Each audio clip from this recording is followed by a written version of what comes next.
last session we have started your array concepts, and we have also seen one-dimensional array, how to create one-dimensional array, how to initialize the values to this one-dimensional array. That everything we have completed. Okay. Similarly, we have also seen how to take user inputs. So today in the same program, we will see how to read the data from the user, that is how to take the user inputs and save the data into array, one-dimensional array itself. Okay, so for that, I'm going to create one array. So this was the last program where we have created one integer array and one string array, right?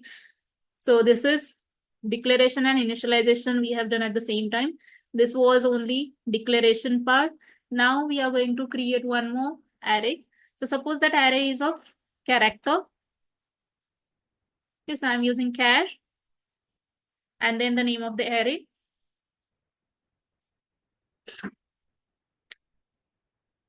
ARR, it's the name I'm giving. Okay, so we have to initialize it with char and how many data, how many values you want to store into that, you have to give here as a size. So suppose maximum size you can give here. So maximum size is of 10. So if you try to initialize it with the 0 size, it will never get created. Okay, so अगर आपने 0 दिया है size के लिए तो वो size 0 का तो नहीं होगा, राइट? सो जितने मैक्सिमम वैल्यू आपको स्टोर करने हैं उतने आपको देने हैं. सो जब भी आप ये डिक्लेरेशन करते हो, दैट मीन्स ये आपका मेमोरी रिजर्व करता है फॉर 10 वैल्यूज ऑफ कैरेक्टर के लिए. ठीक है, सो एक कैरेक्टर सेव करने के लिए जितनी मेमोरी हमें लगती है उसके हिसाब से मल्टीप्लाइड बाय 10 उतनी मेमोरी ये रिजर्व करके रखता है सेव करने के लिए. और जब आप डेटा यूज करते हो, रीड करते हो या फिर डायरेक्टली ऐसे सेव करते हो इंडेक्स बेसिस पे, तब वो जाके वहां पे उस मेमोरी पे स्टोर होता है. सो ये सब कुछ आपका इंडेक्स बेसिस पे होता है, राइट? सो अभी हम इंडेक्सेस पे ही काम करने वाले. तो मुझे कंसिडर करो कि मैंने मैक्सिमम 10 वैल्यू स्टोर करने के लिए दिया है. If you try to save 11th value, मतलब 10 वैल्यू से आगे आप जा रहे हो, तो आपको एक्सेप्शन आएगा array index out of bounds. But इससे अंदर 10 के अंदर आप कितने भी वैल्यू सेव कर सकते हो. Maximum is this. एक ही बार इसको इनिशियलाइजेशन होता है, एक ही बार इसको मेमोरी एलोकेशन होती है फॉर 10 वैल्यूज. आप इसको ग्रो नहीं कर सकते. अगर आपको ज्यादा लग रहा है, सपोज आपने दिया 100 वैल्यूज के लिए डेटा सेव करने के लिए आपने मेमोरी एलोकेशन की है, एंड बाद में आपको लगा कि ये इतनी की जरूरत नहीं है, मुझे सिर्फ 20 या 30 वैल्यूज सेव करने हैं, तो वो नहीं होगा. एक बार जो भी आप इनिशियलाइजेशन करते हो वो एज इट इज रहेगा, वहां पे आपका चेंजेस नहीं होते हैं. ठीक है, सो दैट इज इम्पोर्टेंट कि जब भी आप साइज दो, सोच समझ के साइज दो. वहां पे आपकी मेमोरी कम भी नहीं पड़नी चाहिए और ज्यादा भी नहीं होनी चाहिए. सो मेमोरी मैनेजमेंट एरे में बहुत इंपॉर्टेंट होता है. मेमोरी वेस्ट नहीं जानी चाहिए. ठीक है, तो ये अभी ये कैरेक्टर जो हमने लिया है एरे, इसमें हम यूजर से इनपुट लेके डेटा सेव करने वाले. तो सबसे पहले तो डेटा हमें इंडेक्स बेसिस के ऊपर सेव करना है.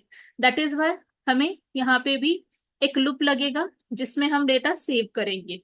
तो ये मैंने डेटा सेव करने के लिए एरे के लिए एक इंटीजर i इक्वल टू 0, क्योंकि 0 से ही इंडेक्स स्टार्ट होगा. यहाँ पे अभी आप डायरेक्टली लेंथ दे सकते हो, या फिर मुझे मैक्सिमम 8 वैल्यू सेव करने हैं, तो मैं 8 वैल्यू दे रही हूँ यहाँ पे, सो दैट मेरे 8 वैल्यू सेव हो गए. ओके, एंड इंक्रीमेंट कर रही हूँ i प्लस प्लस. इसको अभी हम रीड करेंगे डेटा, तो ये स्टेटमेंट को मैं रिप्लेस करती हूँ enter character. Okay, enter character करके मैंने यूजर को बताया कि मुझे कैरेक्टर एक्सपेक्टेड है. अभी हमने कल यूजर इनपुट देखा था, तो यूजर इनपुट के लिए हमें क्या लगेगा, स्कैनर क्लास का ऑब्जेक्ट लगेगा, राइट? तो हम सबसे पहले एक स्कैनर क्लास का ऑब्जेक्ट क्रिएट करेंगे. New scanner system dot in.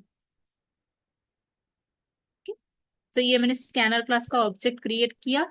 इस स्कैनर क्लास को आपको इंपोर्ट करना पड़ेगा from Java dot यूटिल package. Import करना है, जो आपका यहाँ पे स्टेटमेंट आ जाएगा जावा डॉट यूटिल डॉट स्कैनर. ठीक है, अभी हम इसमें डेटा रीड करेंगे यूजिंग स्कैनर ऑब्जेक्ट. तो जैसे मैंने बोला, आपको ये स्कैनर ऑब्जेक्ट मेन में क्लोज करना पड़ता है। अगर क्लोज नहीं किया तो मेमोरी लीक का आपको वहां पे वार्निंग आता रहेगी।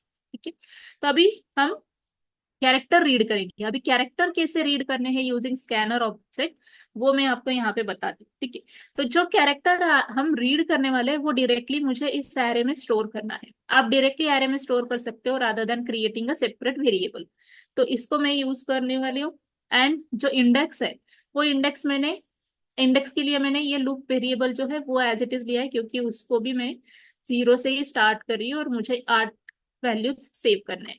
ठीक है, तो मैं डायरेक्टली आई वेरिएबल को, लूप वेरिएबल को ही यूज करूंगी। तो ये मेरा एरे ऑफ आई मैंने लिया। अभी हमें रीड करना है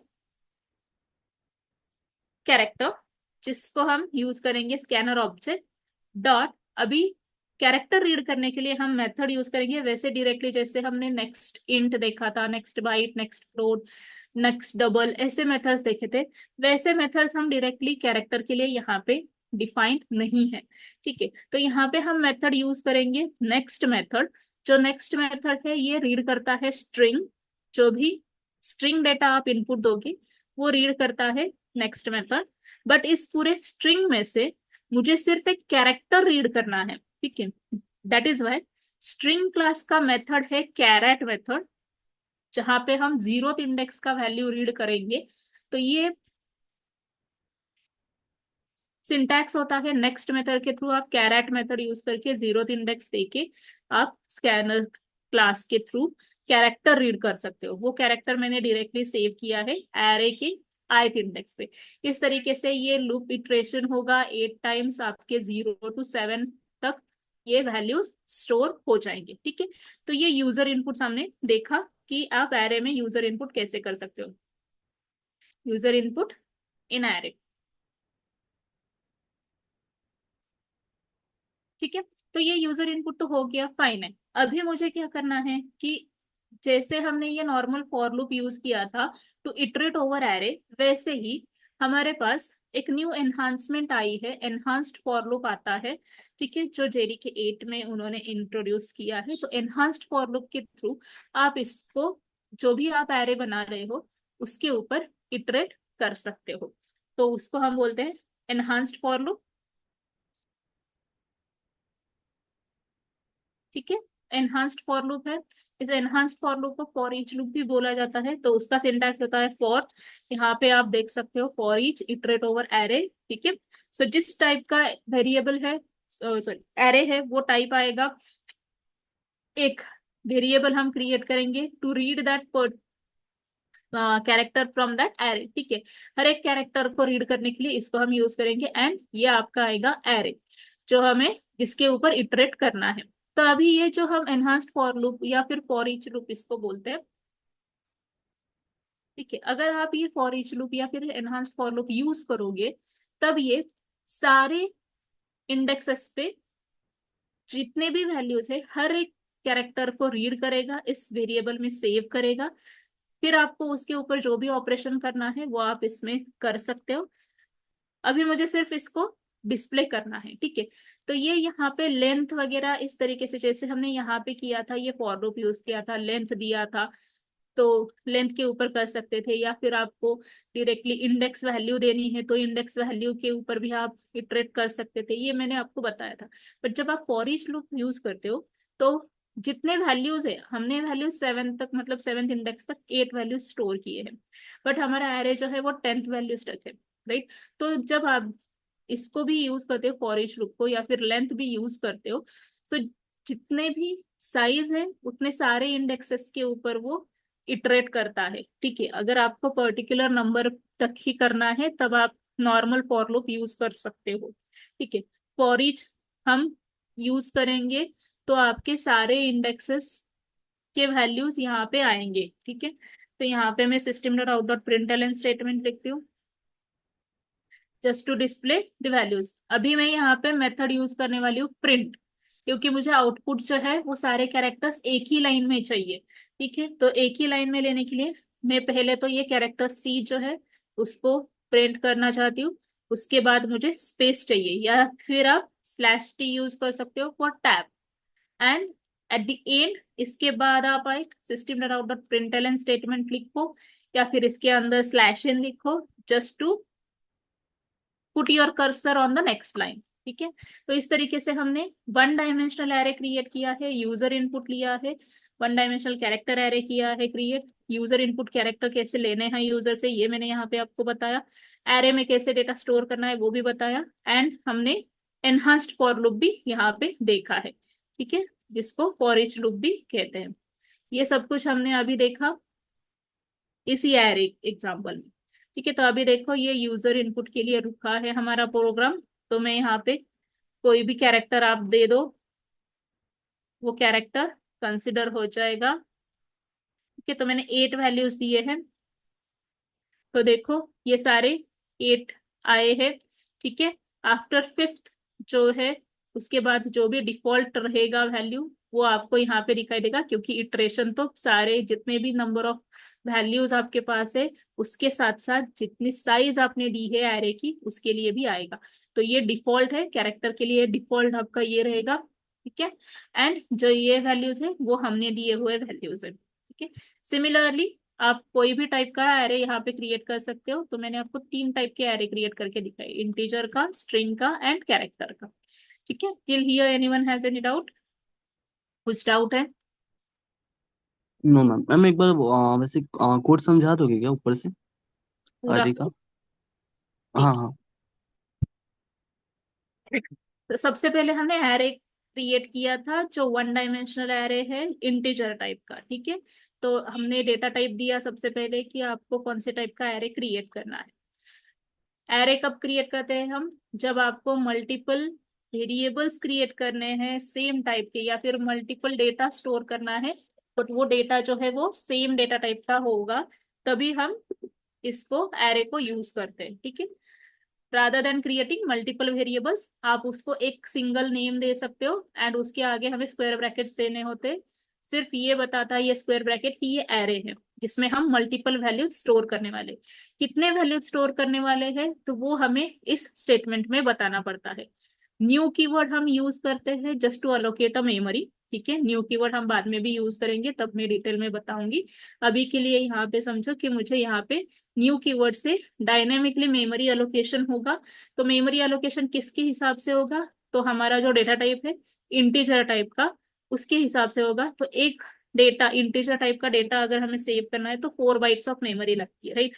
सो वो 4 bytes of memory multiplied by 5, तो वो 20 बाइट्स ऑफ मेमोरी आपको अलोकेट करके देगा यहाँ पे।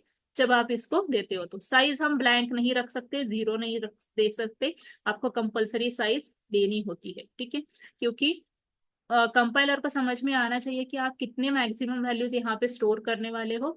दैट इज वाई आपको ये साइज देना कंपलसरी है। जब आप साइज देते हो तो उतने मैक्सिमम वैल्यूज के लिए ही वो डेटा स्टोर करता है, उसके अंदर आप कितने भी वैल्यूज स्टोर कर सकते हो। This is a declaration part. ठीक है, एक बार डिक्लेरेशन हो गया, जो भी वैल्यूज हमें सेव करने हैं, वो सारे इंडेक्स बेसिस पे सेव होते हैं। ठीक, तो वैल्यूज आप डायरेक्टली इस तरीके से असाइन भी कर सकते हो, या फिर जैसे अभी हमने यूजर इनपुट लिया, यूजर से भी आप डायरेक्टली इस तरीके से रीड करके एरे में स्टोर कर सकते हो, या फिर आप values at the same time दे सकते हो। जब आप values at the same time दे रहे हो, डिक्लेरेशन एंड इनिशियलाइजेशन इसको हम बोलते हैं, तब आपको ये जो स्टेटमेंट है न्यू कीवर्ड के साथ ये देने की जरूरत नहीं है, क्योंकि जितने वैल्यूज आप देते हो उतने वैल्यूज के लिए ही मेमोरी एलोकेशन होता है, उतने ही वैल्यूज रहेंगे, उसके आगे आप वैल्यूज ऐड नहीं कर सकते, और मतलब उसके आगे आप वैल्यूज ऐड नहीं कर पाओगे। ठीक है, तो क्योंकि वो मेमोरी सिर्फ 3 अभी हमने यहाँ पे दिए हैं, तो सिर्फ 3 के लिए ही मेमोरी एलोकेशन होगा। ठीक है, सो इस तरीके से आप वैल्यूज इंडेक्स बेसिस के ऊपर स्टोर कर सकते हो।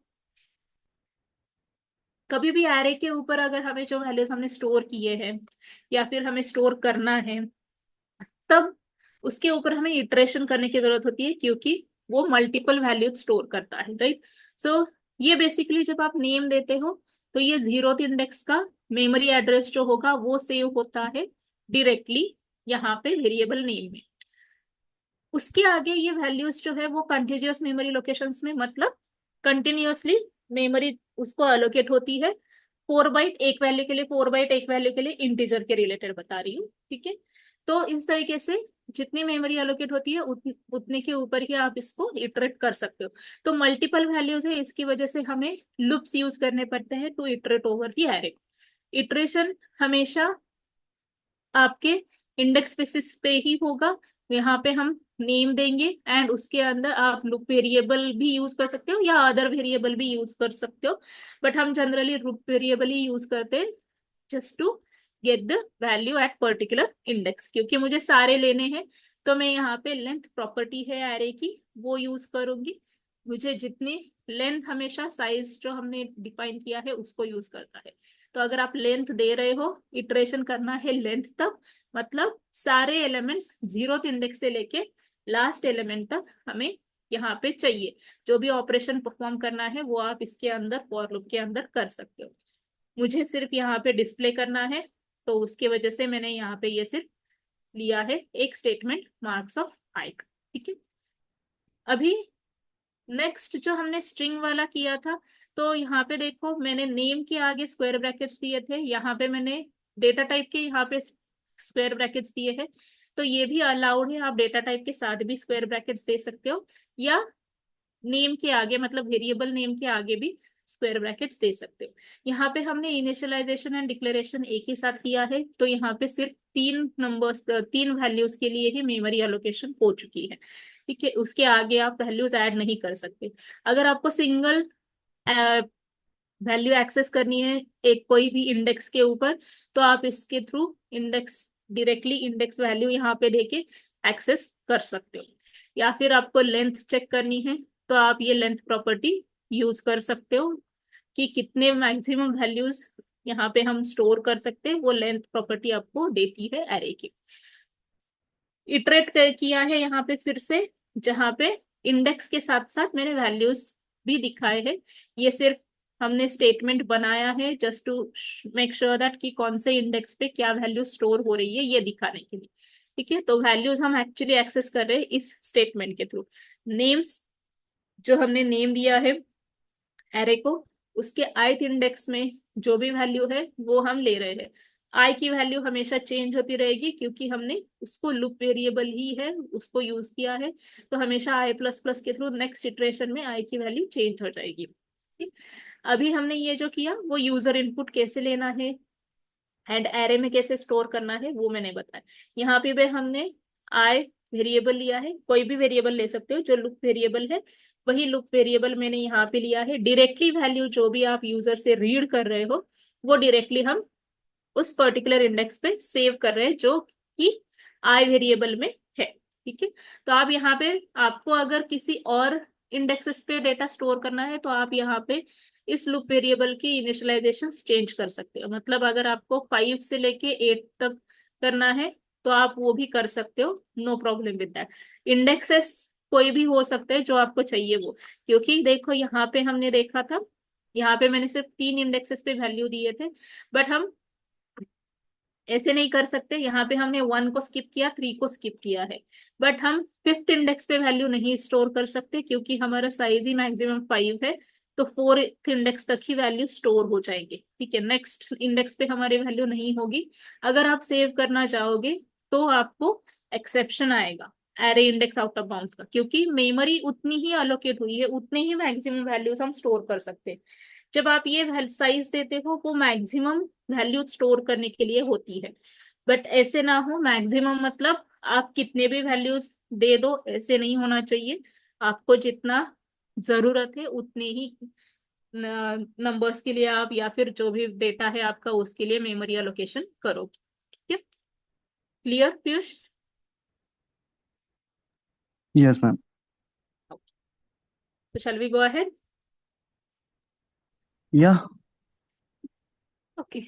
तो हमने 1 डायमेंशनल एरे देखा। हमारे पास और एक टाइप का एरे है, that is a multi dimensional array, जिसमें आप 2 dimensional array, 3 dimensional array, 4 dimensional array, 5 dimensional array, कितने भी एरेस क्रिएट कर सकते हो। तो 2 डायमेंशनल एरे मतलब बेसिकली क्या होता है, जहाँ पे हमारा टेबल लाइक डेटा है, जहाँ पे रोज है, कॉलम्स है, ऐसा कुछ डेटा हमारे पास है। तो उसमें हमें डेटा स्टोर करने के लिए या फिर उसमें से डेटा हमें रिट्रीव करने के लिए हम मल्टी डायमेंशनल एरे यूज करते हैं, that is two dimensional array. ठीक है, तो टू डायमेंशनल एरे में दो ब्रैकेट्स आते हैं, स्क्वायर ब्रैकेट्स, क्योंकि जहां पे टू डायमेंशनल्स है उतने ये ब्रैकेट्स आएंगे। अगर थ्री डायमेंशनल है तो और एक ब्रैकेट यहाँ पे बढ़ेगा। ठीक है, तो वो भी आपको अगर करना है तो कर सकते हो, बट मैक्सिमम हम one dimensional and two dimensional array he use करते हैं। तो टू डायमेंशनल एरे में डेटा हम डायरेक्टली जैसे डिक्लेरेशन किया था वैसे कर सकते हो, या फिर इस तरीके से डायरेक्टली इनिशियलाइजेशन भी कर सकते हो। बट जब आप इस तरीके से इनिशियलाइजेशन करते हो तब डेटा जो है वो आपका रोज एंड कॉलम्स में स्टोर होता है। तो आपको यहाँ पे भी ब्रैकेट्स के थ्रू डेटा स्टोर देने होते हैं। ठीक है, सो दैट आपको समझ में आए कि कितना डेटा आपको सेव करना है। तो जब आप इस तरीके से वैल्यूज देते हो तो यहाँ पे तीन रोज बने हैं एंड 1 2 3 4 5 5 कॉलम्स है। ठीक है, तो डेटा कैसे स्टोर होगा, इस तरीके से स्टोर होगा टेबल स्ट्रक्चर। यहाँ पे भी इंडेक्सेस जो है वो जीरो से ही स्टार्ट होते हैं, बट ये टू डायमेंशनल है। टेबल लाइक स्ट्रक्चर में रोज एंड कॉलम्स में डेटा स्टोर हो रहा है। तो सबसे पहले आपका इटरेशन जो होता है वो जीरो इंडेक्स पर रो, मतलब जो लेफ्ट इंडेक्स है आपका हमेशा रो के लिए होता है, तो सबसे पहले वो रो के लिए जीरो इंडेक्स रखेगा। एंड जो नेक्स्ट डेटा है वो आपके कॉलम के लिए, नेक्स्ट जो राइट साइड का इंडेक्स है वो हमेशा कॉलम के लिए होता है। तो ये 0 1 2 3 4 ये इंडेक्सेस आपके रहेंगे नेक्स्ट ब्रैकेट में जो है आपका कॉलम का। तो डेटा हमेशा row and column by column data read होगा, column by column data save होगा। एक बार ये कंप्लीट हो गया फिर आपका नेक्स्ट वाला जो रो का इंडेक्स है वो बढ़ता है। उसके बाद नेक्स्ट कॉलम्स में डेटा स्टोर होगा, उस रो के कॉलम्स में डेटा स्टोर होगा। तो जब आप टू डायमेंशनल एरे यूज करते हो मोस्ट ऑफ द टाइम हमें सेम, आप नंबर ऑफ रोज कितने भी दे सकते हो, नंबर ऑफ कॉलम्स कितने भी दे सकते हो, बट जितने कॉलम्स आपने एक रो में दिए हैं उतने ही नंबर ऑफ कॉलम्स आपको बाकी के रोज में भी देने होते हैं। ठीक है, ऐसे नहीं कि यहाँ पे चार दिए हैं तो यहाँ पे हम तीन देंगे, नहीं, ऐसे नहीं होता। आपको जितने रोज आपने, कितने भी रोज आप ऐड करो, बट कॉलम जो है वो आपके फिक्स रहेंगे, जितना आपने पहले के लिए दिया है वही रहेगा।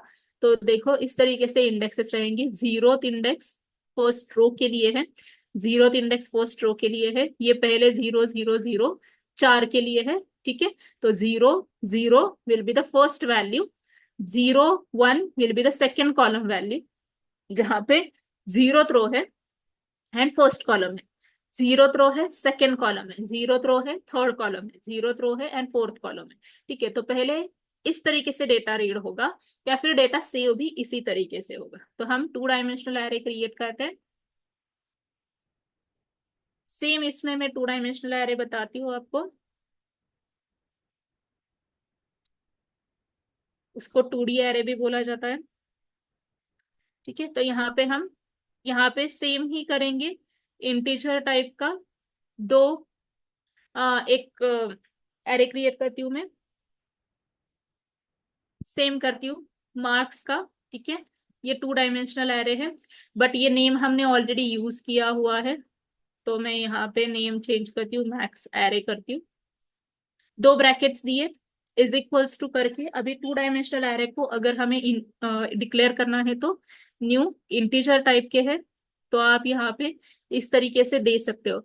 बट ये दोनों हम ब्लैंक नहीं छोड़ सकते, आपने रो को ब्लैंक छोड़ा तो चलेगा बट कॉलम को आपको हमेशा देना होता है, कॉलम वैल्यू हमेशा आपको कंपलसरी देनी होगी। ठीक है, क्योंकि कंपाइलर को समझ में आना चाहिए कि कितने कॉलम्स के लिए आप डेटा स्टोर करना चाहते हो। तो मैं यहाँ पे मैक्सिमम 3 कॉलम्स के लिए डेटा स्टोर करना चाहती हूँ, ये मैंने दिया। ठीक है,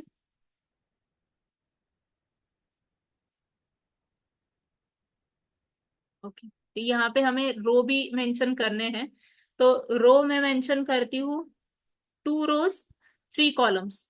ठीक है, मतलब आपका जो मेमोरी एलोकेशन होगा वो 2 × 3 के लिए होगा।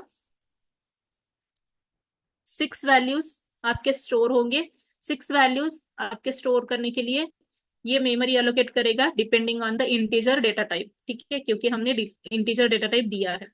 तो यहाँ पे मैं अभी वैल्यूज कैसे स्टोर करना है वो बताती हूँ। हम डायरेक्टली वैल्यूज असाइन कर सकते हैं, जैसे हमने ऊपर वाले के इसमें किया था। मार्क्स एरे ARR ऑफ, मुझे करना है suppose zeroth index and first he element बताती हूँ। जीरोथ इंडेक्स, जीरोथ रो, जीरोथ कॉलम पे मुझे फर्स्ट वैल्यू सेव करनी है जो है 63। ठीक है, तो इस तरीके से आप असाइन भी कर सकते हो डायरेक्टली वैल्यूज। ठीक है, असाइन भी कर सकते हो values directly to this particular index. अभी हम फॉर लूप भी यूज करेंगे। फॉर लूप करना है तो देखो यहाँ पे फॉर लूप जो है ये 2 डायमेंशनल है। ठीक है, तो यहाँ पे हम सिंगल डायमेंशन के लिए, 1 डायमेंशन के लिए यूज करते थे। बट जब हमें 2 डायमेंशनल एरे है, रो के अंदर कॉलम्स है, एक रो में मल्टीपल कॉलम्स है, तो यहाँ पे हमने किया एक रो में मल्टीपल कॉलम्स है। सेम तरीके से हमें इटरेशन करना है, तो एक सिंगल फॉर लूप से हम वैसे नहीं कर सकते। सिंगल फॉर लूप क्या करेगा, सिर्फ एक ही इसके ऊपर इटरेट करेगा।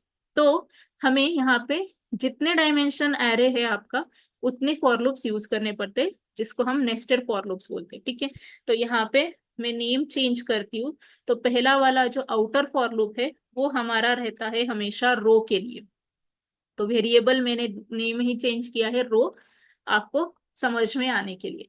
अभी रो हमने कितने दिए हैं, 2 दिए हैं। ठीक है, नंबर ऑफ रोज, या ये जो फर्स्ट वाला इंडेक्स होता है वो हमेशा साइज होता है वो हमेशा रो के लिए होता है, सेकेंड वाला जो होता है वो हमेशा कॉलम के लिए होता है। ठीक है, तो ये मुझे 2 रोज तक करना है, तो मैं यहाँ पे कंडीशन देती हूँ 2। सो 0 to 2 रोज मेरे रहेंगे। ठीक है, ये फर्स्ट वाला फॉर लूप है जो रो के ऊपर इटरेट करेगा।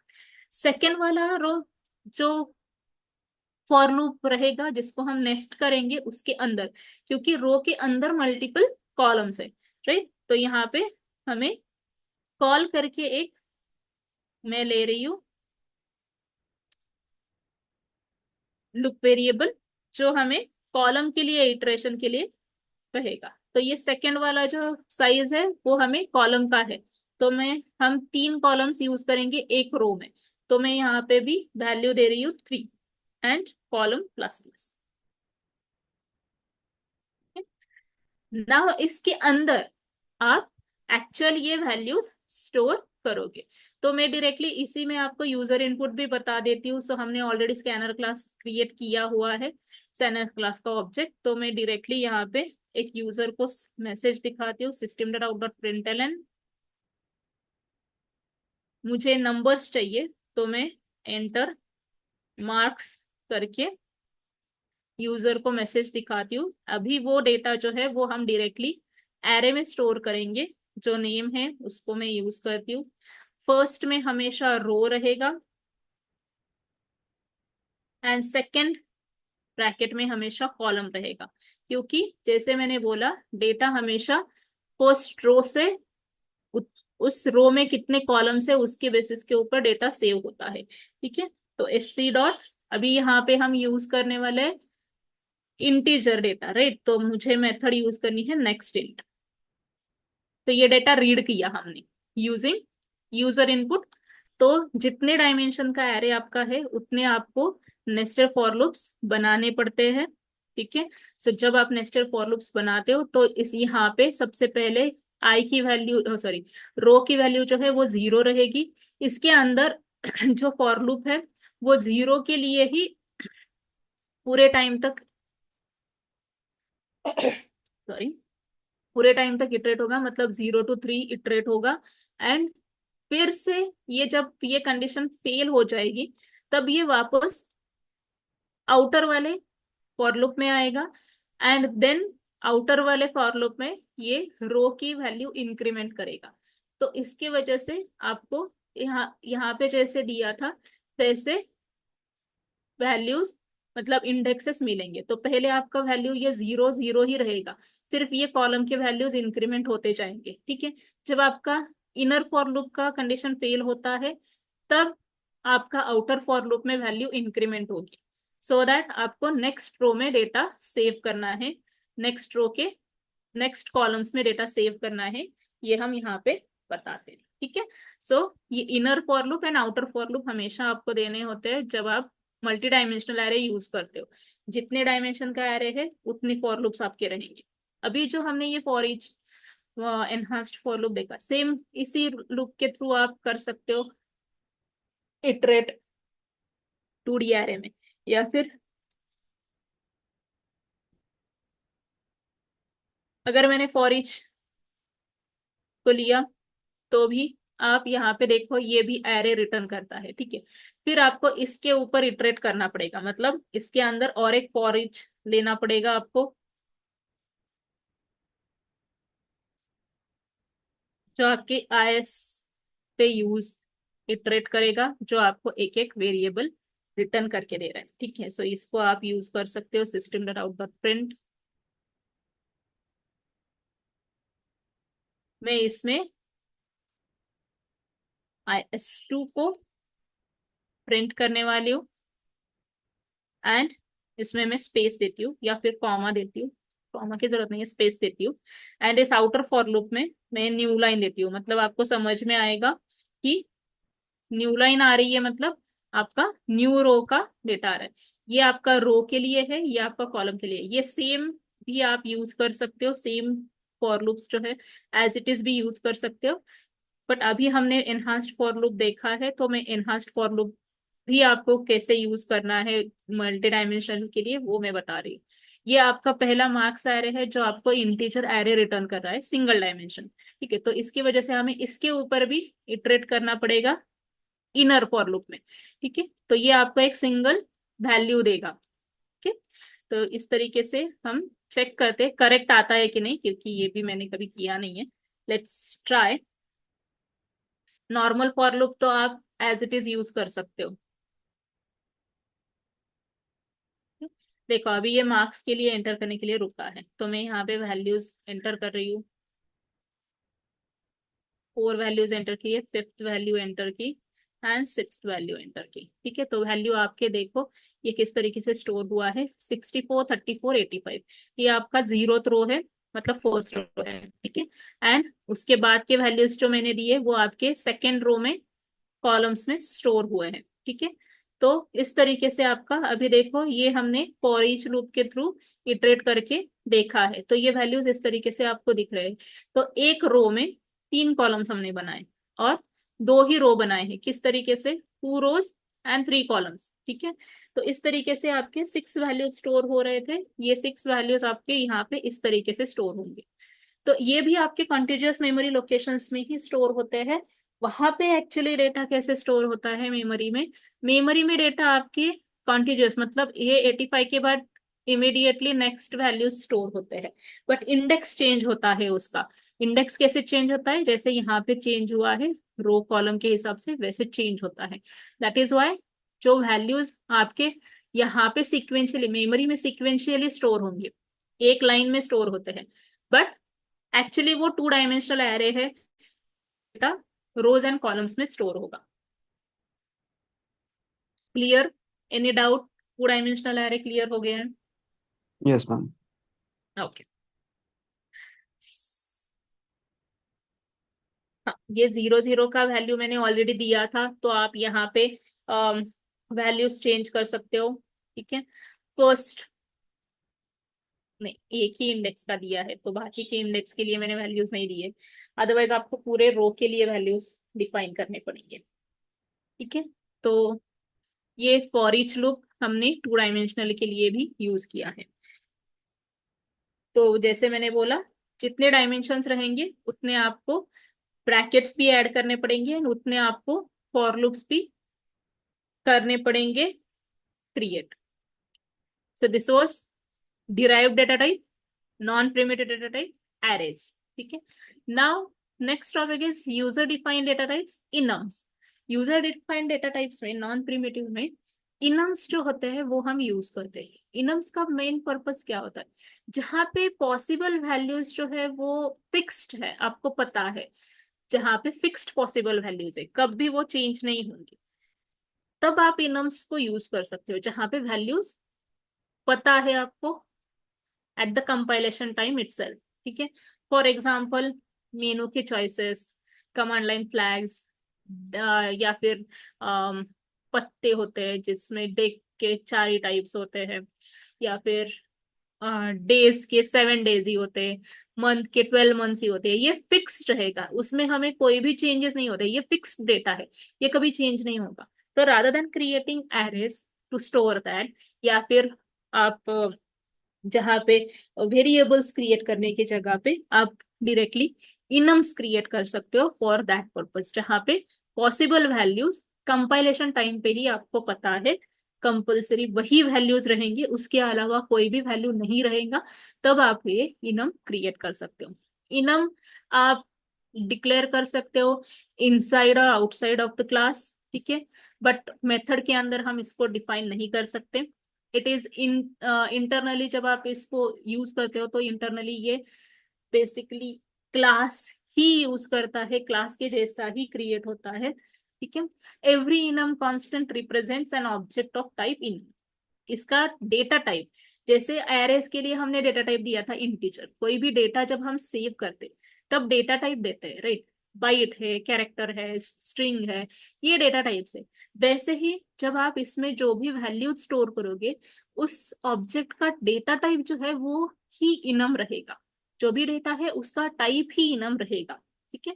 तो syntax for creating enum as enum is a data type, ठीक है। जैसे हम क्लास डिफाइन करते हैं वैसे ही आपको यहाँ पे इनम कीवर्ड है, इनम देना है, उसके बाद उसका नेम देना है, एंड इस ब्रैकेट्स के अंदर आपको वैल्यूज देने हैं, सिर्फ वैल्यूज देने हैं, and at the and semicolon देना है। फॉर एग्जाम्पल यहाँ पे इनम दिया है, डेक दिया है, नेम है डेक, जहाँ पे 4 ही टाइप्स रहते हैं most of the times. Enum के जो कॉन्स्टेंट्स है, ठीक है, इसको हम कॉन्स्टेंट्स बोलते हैं बेसिकली। तो ये कांस्टेंट वैल्यूज है, ये कांस्टेंट वैल्यूज हमेशा अपर केस में रहते हैं, ठीक है।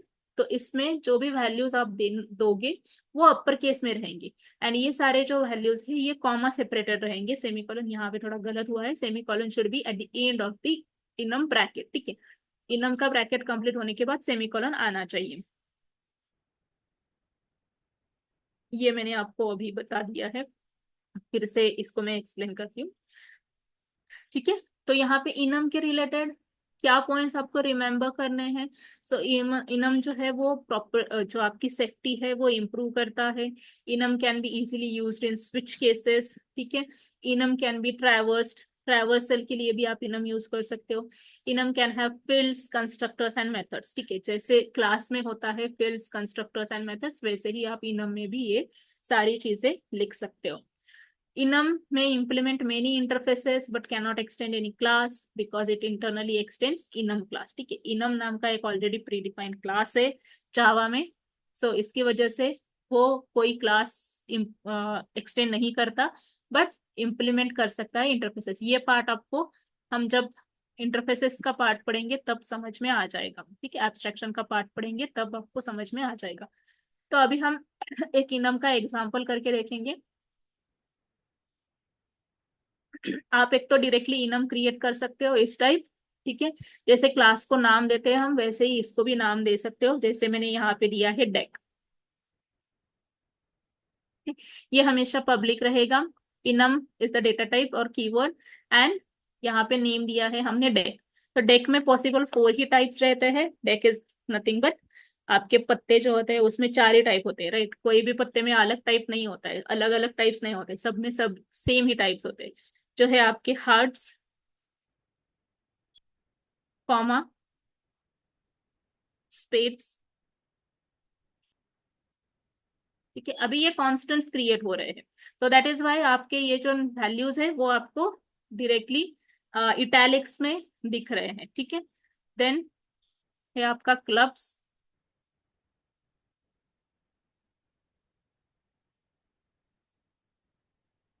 Clubs, and last one is diamond,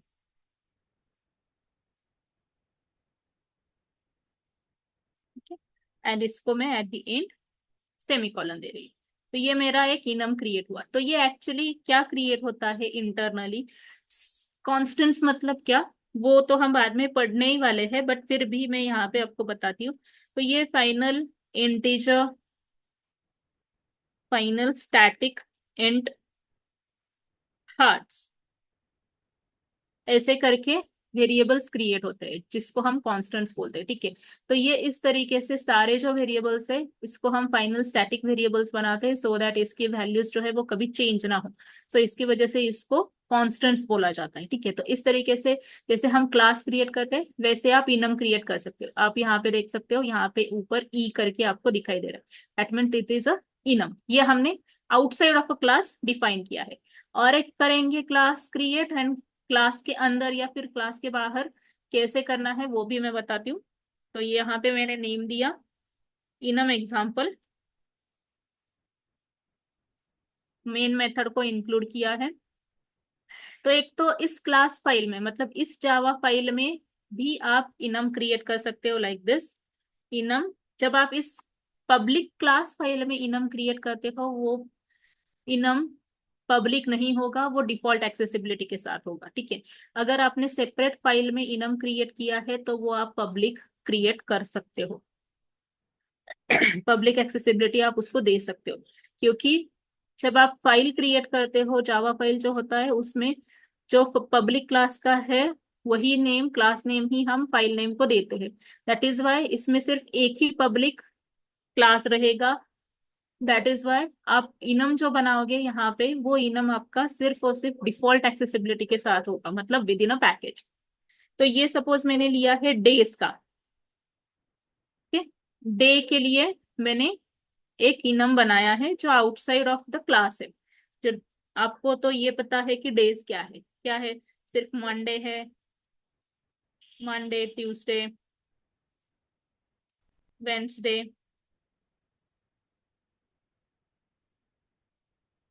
Thursday Friday Saturday and Sunday, ठीक है। तो ये मेरे सारे कॉन्स्टेंट्स है, इसके अलावा मेरे पास कोई डेज, नए डेज नहीं आते, राइट, यही सिर्फ डेज रहेंगे। सो इसको आप यहाँ पे भी बना सकते हो या फिर सेम तरीके से आप इसको इनसाइड ऑफ दिस क्लास भी बना सकते हो, ठीक है। ये यहाँ पे भी बना सकते हो, यहाँ पे भी बना सकते हो, नो प्रॉब्लम विद दैट। ये अगर आपने क्लास के अंदर बनाया तो क्लास का मेंबर कंसिडर होता है, क्लास के बाहर बनाया तो वो सेपरेट इनम कंसिडर होता है, ठीक है। तो दोनों जगह पे आप इसको बना सकते हैं, आउटसाइड ऑफ द क्लास या फिर सेपरेट फाइल में या फिर इनसाइड ऑफ द क्लास। तो अभी इसको एक्सेस कैसे करना है, इसके ऊपर ऑपरेशंस क्या परफॉर्म करने हैं। ओके, इस इनम में आप क्रिएट कर सकते हो कंस्ट्रक्टर्स। वो क्या होते हैं वो तो हम बाद में पढ़ने ही वाले हैं, कंस्ट्रक्टर्स, फील्ड्स एंड मेथड्स, ठीक है। ये सब कुछ क्लास के जैसे आप इसमें क्रिएट कर सकते हो। अभी इसको एक्सेस क्या करना है, इसका यूज क्या है, कैसे यूज करना है। तो ये तो आपने फिक्स्ड वैल्यूज है, इसकी वजह से आपने ये बना दिया। अभी अगर मुझे करना है कि आज का डे क्या है, ठीक है, आज का डे क्या है, या फिर मैं क्या करती हूँ, ये हमने ऑलरेडी एक बनाया हुआ है तो मैं यहाँ पे अलग ही नम बनाती हूँ आपको समझ में आने के लिए। सपोज मंथ्स है, मैं शॉर्ट फॉर्म्स दे रही हूँ, जनवरी, February, March, April, May, June, July, August, September, October, November and दिसंबर, ठीक है।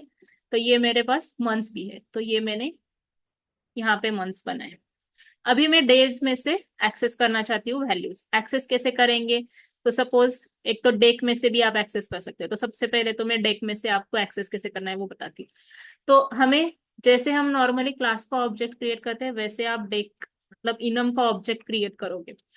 इस डेक ऑब्जेक्ट को हमें सिर्फ यहाँ पे न्यू कीवर्ड की यूज नहीं करना है, आप डायरेक्टली इसमें से कोई भी वैल्यू एक सिलेक्ट करके दे सकते हो। तो सपोज मैंने ये डायमंड्स दिया है, अभी इस डायमंड को एक्सेस करने के लिए हमें यूज करना पड़ेगा name of the enum dot, फिर वो आपकी वैल्यू, ठीक है।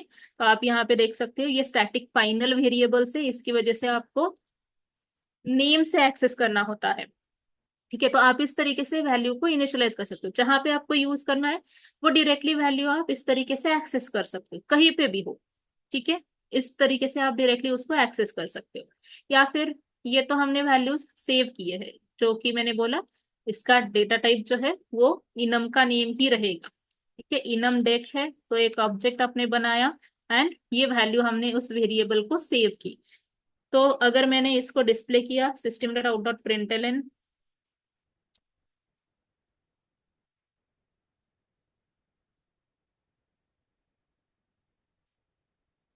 Value of dec is equals to करके अगर मैंने ये डेक वेरिएबल लिया, तो मुझे डायमंड्स करके वैल्यू दिखाएगा, क्योंकि वही वैल्यू हमने सेव की है। ओके, डायमंड्स करके वैल्यू दिखाएगा क्योंकि वही वैल्यू हमने सेव की है फॉर डेक वेरिएबल। वैसे ही आप डेज के लिए मैंने एक डे करके वेरिएबल डिक्लेयर किया, इसको मैंने अभी कुछ वैल्यू नहीं दी है। मंथ्स के लिए सपोज मैंने मंथ्स का भी एक वेरिएबल डिक्लेयर किया।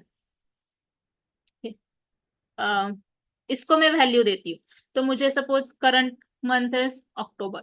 ठीक है, तो मुझे ये अक्टूबर की वैल्यू देनी है, तो मैं इसको कॉपी करती हूँ एंड उसको हमें एक्सेस करने के लिए नेम यूज करना पड़ेगा एंड फिर अक्टूबर वैल्यू जो है उसको एक्सेस करना पड़ेगा। तो सेम तरीके से अगर हमने ये वैल्यू डिस्प्ले की, वैल्यू ऑफ मंथ,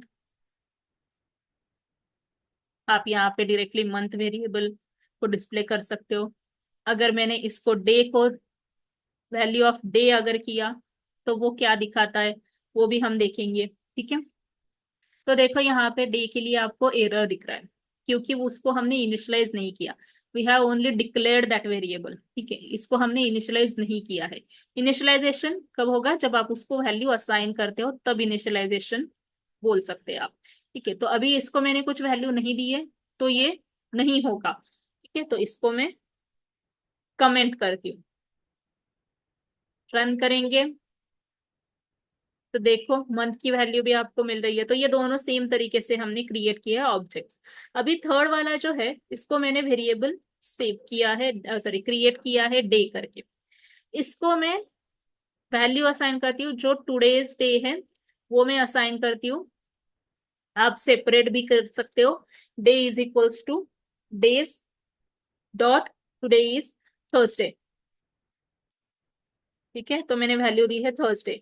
अभी इस डे के लिए वैल्यू असाइन हो गई है, सो ये वैल्यू इनिशियलाइज हो गई है, तो आप इसको एक्सेस कर सकते हो थर्सडे। सो इसका पर्पस क्या है, जहां पे वैल्यूज आपको पता है कंपलसरी ये इसी में से एक आएगा, इसको आपको सेव करना है, डेटाबेस में सेव करना है या फिर आपके प्रोग्राम में कहीं पे भी यूज करना है, तो आप डायरेक्टली यहीं से इस तरीके से ये कांस्टेंट वैल्यूज डायरेक्टली यूज कर सकते हो फॉर योर ऑपरेशंस। ठीक है, तो कोई भी ऑपरेशन के लिए आप इसको यूज कर सकते हो। इसको ये सिक्योर होता है, यहाँ पे कुछ भी डेटा लॉस वगैरह नहीं होता है। तो ये इनम इस तरीके से यूजर डिफाइंड डेटा टाइप है, आप कहीं पे भी इसको क्रिएट कर सकते हो, कहीं पे भी यूज कर सकते हो। But only the thing is आपको उसमें वैल्यूज जो है वो फिक्स्ड वैल्यूज रहने चाहिए, पॉसिबल वैल्यूज आपको पता होने चाहिए, उसके लिए आप इनम क्रिएट कर सकते हो। Clear? Any doubt in enum? No no. वैसे ही यूजर डिफाइंड डेटा टाइप है क्लासेस। ठीक है, क्लासेस मतलब जो हम क्लास क्रिएट कर सकते हैं वो है आपका user defined data type. A class is a logical blueprint which binds data and code together. A class जहाँ पे हम फील्ड्स क्रिएट करते हैं, मेथड्स क्रिएट करते हैं, जो एक्चुअली आपका डेटा एंड मेथड्स को, मतलब फील्ड्स को एंड मेथड्स को या फिर डेटा को एंड कोड को एक ही इसमें बाइंड करता है, उसको हम क्लास बोलते हैं। तो क्लासेस का मॉड्यूल हमारा नेक्स्ट होगा, तब मैं डिटेल में आपको एक्सप्लेन करूंगी। बट अभी के लिए यूजर डिफाइंड डेटा टाइप में क्लासेस भी आते हैं, जैसे इनम्स आते हैं वैसे क्लासेस आते हैं। जब आप इनम क्रिएट करते हो तो इंटरनली वो क्लासिक यूज होता है। एनहांस्ड फॉर लूप जो हमने अभी देखा वो इस तरीके से होता है, जहाँ पे आप कलेक्शन मतलब एरे के ऊपर ही आप इसको इटरेट कर सकते हो। नॉर्मल फॉर लूप में यहाँ पे बाकी किसी भी चीज में हम जैसे नॉर्मली किसी लिए भी आप फॉर लूप यूज कर सकते हो, कोई भी फॉर लूप वगैरह, या फिर while loop, do while loop use कर सकते हो, वैसे नहीं होता है। ये सिर्फ किसी कलेक्शन के ऊपर ही आपको इटरेट करने के लिए ये एनहांस्ड फॉर लूप यूज होता है। तो कलेक्शन मतलब मल्टीपल वैल्यूज है आपके पास, जैसे एरे है, बाद में कलेक्शन भी हम पढ़ेंगे तब, तभी आप इसको यूज कर सकते हो, अदरवाइज नहीं। यहाँ पे आपको लूप काउंटर नहीं है, मतलब आपको कोई कंडीशन देनी नहीं है, या फिर कोई इनिशियलाइजेशन स्टेटमेंट देने की जरूरत नहीं है। क्यों? क्योंकि वो डायरेक्टली कलेक्शन में डेटा जो है वो डायरेक्टली कलेक्शन का डेटा चेक करता है कि उसमें अगर वैल्यूज अवेलेबल है, उसमें अगर वैल्यूज है, तो आपको वो इमिडिएटली कंडीशन वो एज इट इज सेटिस्फाई होती है, एंड वो दिखाता है कि यस जो स्टेटमेंट्स है आपके, वो इटरेट करके एग्जीक्यूट करेगा। फिर से ये कंडीशन चेक होती है कि उसमें कलेक्शन में एरे में मोर आइटम्स है कि नहीं है, तो वो फिर नेक्स्ट जो भी स्टेटमेंट्स है वो एग्जीक्यूट करेगा, बॉडी स्टेटमेंट्स। अगर नहीं है, जहां पे भी ये कंडीशन, ये इंटरनल कंडीशन चेकिंग होता है, मोर आइटम्स उसमें नहीं है, तो आपका फॉर लूप से बाहर आ जाएगा। ठीक है, तो ये डिफरेंस है, ये सिर्फ कलेक्शन के ऊपर हम यूज कर सकते हैं, नॉर्मल ऑपरेशन परफॉर्म करने के लिए या फिर इटरेशन के लिए हम ये एनहांस्ड फॉर लूप यूज नहीं करते। इसको फॉर ईच लूप भी कहा जाता है। ठीक है, clear? Anyone has any doubt in this module? कोई डाउट है? No ma'am. Next module is your classes and objects. ठीक है, जहां पे हम देखेंगे कि क्लास एग्जैक्टली है क्या, उसका स्ट्रक्चर क्या होता है क्लास का, ऑब्जेक्ट कैसे क्रिएट करने हैं। एक्सेस मॉडिफायर्स तो हमने ऑलरेडी देखे हैं, बट फिर भी यहाँ पे फील्ड्स को कैसे एक्सेस मॉडिफायर्स देने हैं, क्लास मेंबर्स जैसे फील्ड्स, मेथड्स एंड कंस्ट्रक्टर्स कैसे क्रिएट करने हैं, वो हम देखेंगे। तो जैसे मैंने अभी बोला कि class is logical blueprint. Logical blueprint मतलब अगर मैंने आपको बताया कि मुझे एक अटेंडेंस के लिए एक स्ट्रक्चर बना के चाहिए, तो आप क्या करोगे, एक एक्सेल फाइल ओपन करोगे, उसमें कॉलम्स दो के नेम दोगे, राइट? उसमें आप कि मुझे क्या क्या डेटा स्टोर करना है, वो कॉलम्स के नेम्स दोगे आप। वैसे ही ये जो स्ट्रक्चर हम क्रिएट करते हैं, टेबल स्ट्रक्चर जो होता है वो हम क्रिएट करते हैं, बाद में उसमें डेटा हम ऐड करते जाते हैं, राइट? अगर मैंने बोला आपको कि मुझे यहाँ पे एक टेबल स्ट्रक्चर क्रिएट करना है, ठीक है, तो टेबल स्ट्रक्चर है हमारा, टेबल स्ट्रक्चर है जिसमें मुझे स्टूडेंट की इंफॉर्मेशन सेव करनी है, जैसे कि आईडी सेव करना है, नेम सेव करना है, एड्रेस सेव करना है, या फिर फोन नंबर सेव करना है। ठीक है, तो ये जो है, ये सारी डिटेल्स जो है वो हम कॉलम्स को नेम देते हैं, एंड बाद में उसमें हम रो बाय रो डेटा ऐड करते जाते हैं, राइट? सो ये जो टेबल स्ट्रक्चर है, it is nothing but a class. ये है हमारा लॉजिकल एंटिटी, जैसे कि ये है हमारा ब्लूप्रिंट। आपको मैंने ये स्ट्रक्चर दे दिया, आपको बोला कि इसके अंदर डेटा फीड करो, राइट? वैसे ही हम ये क्लास क्रिएट करते हैं, जो है आपका ब्लूप्रिंट, टेम्पलेट। ठीक है, जिसके थ्रू, ऑब्जेक्ट्स के थ्रू आप इसको वैल्यू सेव करते हो। ये सिर्फ एक स्ट्रक्चर है, बाकी कुछ नहीं, it is just a logical entity. इसके लिए आपको कोई भी मेमोरी एलोकेशन वगैरह नहीं होता है, ये सिर्फ और सिर्फ एक स्ट्रक्चर आप बना के दे रहे हो किसी और को। ठीक है, उसमें डेटा कब स्टोर होगा, जब इस क्लास का ऑब्जेक्ट क्रिएट होगा, तभी इसमें डेटा स्टोर होता है। ठीक है, जब डेटा स्टोर होता है तभी आपको क्या बोलते, मेमोरी एलोकेशन होगा। तो जब आप सिर्फ क्लास क्रिएट करते हो, तो class is nothing but group of objects which have common properties. It is a template और blueprint from which objects are created, जिसके थ्रू हम ऑब्जेक्ट्स क्रिएट करेंगे। It is a logical entity, ये physical नहीं है। ठीक है, क्योंकि एक्चुअली में जब आप ये स्ट्रक्चर क्रिएट करते हो, अगर आप क्लास क्रिएट करते हो, तो डेटा जो हम उसमें लिख रहे हैं उसके लिए कहीं पे भी मेमोरी एलोकेशन नहीं होता है। Classes are two types, built in classes and user defined classes.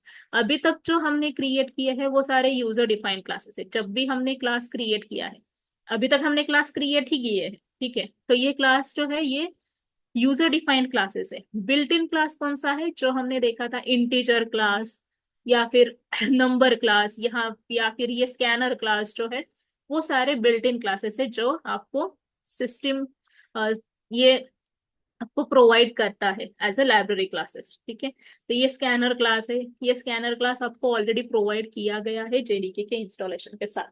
तो ये लाइब्रेरी क्लासेस है जो हम बोलते हैं बिल्ट इन क्लासेस है। ऐसे बहुत सारे क्लासेस है जो बिल्ट इन क्लासेस है। आप अगर यहाँ पे जाओगे आपके जेआरई में, तो आप जेआरई में जितने भी ये आपके जार फाइल्स है उन सब में कुछ ना कुछ क्लासेस रहेंगी। ठीक है, तो ये सारे डॉट क्लास फाइल्स है, ये सारे आपके क्लासेस है। ठीक है, तो ये जावा डॉट एसक्यूएल पैकेज के मैं दिखा रही हूँ। ऐसे सारे इसमें बहुत सारे क्लासेस आपको प्रोवाइड किए जाते हैं। तो ये सारे बिल्ट इन क्लासेस है जो हम लाइब्रेरी क्लासेस बोलते हैं, एंड जिसको हम क्रिएट नहीं करते हैं, उसको सिर्फ हम यूज करते हैं। जब आप यूज करते हो, जब उसको रेफर करते हो, तब आपको इंपोर्ट करने पड़ते हैं वो। जैसे कि हमने मैथ क्लास भी देखा था, राइट। अभी यूटिल में से हमने ये स्कैनर क्लास भी देखा है, हमने लैंग में से इंटीजर क्लास भी देखा था, नंबर क्लास भी देखा था। ठीक है, वो सारे प्री डिफाइंड क्लासेस है। वैसे ही स्ट्रिंग जो है ये भी प्री डिफाइंड क्लास है आपका। जब आप स्ट्रिंग क्रिएट करते हो, that is nothing but string is a pre defined class. ठीक है, ये फाइनल क्लास है, ये भी प्री डिफाइंड क्लास है आपका। स्ट्रिंग में जब स्ट्रिंग डेटा टाइप देते हो, तो ये सिर्फ कॉम्बिनेशन ऑफ कैरेक्टर्स रहेगा। जब आपको मल्टीपल कैरेक्टर्स आपको सेव करने हैं तब आप स्ट्रिंग को यूज करते हो। So it is in the Java dot lang package. ये जो है ये फाइनल क्लास है, फाइनल क्लास है स्ट्रिंग। ये जब भी आप स्ट्रिंग क्रिएट करते हो, तो ये डायरेक्टली इंटरनली आपके सारे डेटा जो है वो कैरेक्टर एरे में स्टोर करता है। ठीक है, ये कैरेक्टर एरे में डेटा स्टोर करता है, जो भी है वो डायरेक्टली कैरेक्टर एरे में डेटा स्टोर करेगा। ये स्ट्रिंग क्लास है। तो इस तरीके से ये प्री डिफाइंड क्लासेस है जिसको हम बिल्ट इन क्लासेस बोलते हैं। यूजर डिफाइंड क्लासेस, अभी तक हमने बहुत सारे क्लासेस क्रिएट किए, वो सारे यूजर डिफाइंड है। स्ट्रक्चर ऑफ अ क्लास, अभी क्लास में क्या क्या हम लिख सकते हैं। क्लासेस में होता है fields, methods, constructors, blocks, nested class and interface. ठीक है, तो ये सारे पार्ट्स जो है वो आप क्लास में लिख सकते हो। इसमें से हमने मेथड्स देखे, क्योंकि हर क्लास में हमने मेन मेथड तो डिफाइन किया ही है। मेन मेथड के अलावा हमने कोई प्रोग्राम किया नहीं है। ठीक है, अभी जो हम प्रोग्राम करेंगे, क्लासेस डिफाइन करेंगे, उसमें कंपलसरी नहीं है कि मेन मेथड होनी चाहिए। अभी की जरूरत जो थी उसके हिसाब से हमने हर एक क्लास में मेन मेथड इंक्लूड करके देखा है। बट अभी जो हम बाद में क्लासेस अभी क्रिएट करेंगे प्रैक्टिकली, उस क्लासेस में हमें कंपलसरी ये मेन मेथड्स की जरूरत नहीं है। मेन मेथड कब लगेगी? जब आपको उसके क्लासेस के ऑब्जेक्ट्स क्रिएट करके कुछ एप्लीकेशन को एग्जीक्यूट करना है, तभी लगेगी। आप अगर आप कोई सॉफ्टवेयर डेवलप कर रहे हो, तो सॉफ्टवेयर डेवलपमेंट में आपका एक ही क्लास ऐसा होता है जिसमें मेन मेथड होती है। बाकी सारे जो क्लासेस रहेंगे यूजर डिफाइंड क्लासेस रहेंगे, जिसमें ये सब स्ट्रक्चर हम यूज करते हैं। फील्ड्स रहेंगे, उसमें मेथड्स रहेंगे, कंस्ट्रक्टर्स रहेंगे। ब्लॉक्स कंपलसरी नहीं है, अगर देना है तो दे सकते हो। नेस्टेड क्लास एंड इंटरफेस भी कंपलसरी नहीं है। बट ये इनमें से कुछ भी कंपलसरी पार्ट्स नहीं है, बट ये हम देते हैं। तो actual structure of a class contains fields, methods, constructors, blocks and nested class and interface. ठीक है, या फिर इनम्स भी आप बोल सकते हो, जैसे हमने यहाँ पे इनम भी इसके अंदर लिखा है। ठीक है, सो it is a part of a class. इस तरीके से हम क्लास क्रिएट करेंगे। मेन मेथड कोई भी एप्लीकेशन में आपकी एक ही होती है, एक ही क्लास में मेन मेथड रहेगी। अभी तक की हमारी रिक्वायरमेंट अलग थी, इसकी वजह से हमने हर क्लास में मेन मेथड डिफाइन की है। बट नॉट कंपलसरी, आपको एक ही मेथड सॉरी एक ही क्लास में मेन मेथड को इंक्लूड करना होता है। ठीक है, so that's all for today. We will continue with the next part कि क्लास कैसे क्रिएट करना है, क्या स्टोर करना है, उसमें फील्ड्स कैसे बनाने हैं, वो सब हम प्रैक्टिकली नेक्स्ट सेशन में देखेंगे। ठीक है, अगर अभी तक के इसमें कुछ डाउट रहेगा तो आप पूछ सकते हो। असाइनमेंट्स मैंने अपलोड कर दिए, वो भी आप कंप्लीट कर लो। Okay ma'am. Thank you everyone. Yeah, I will complete it, ma'am. Okay,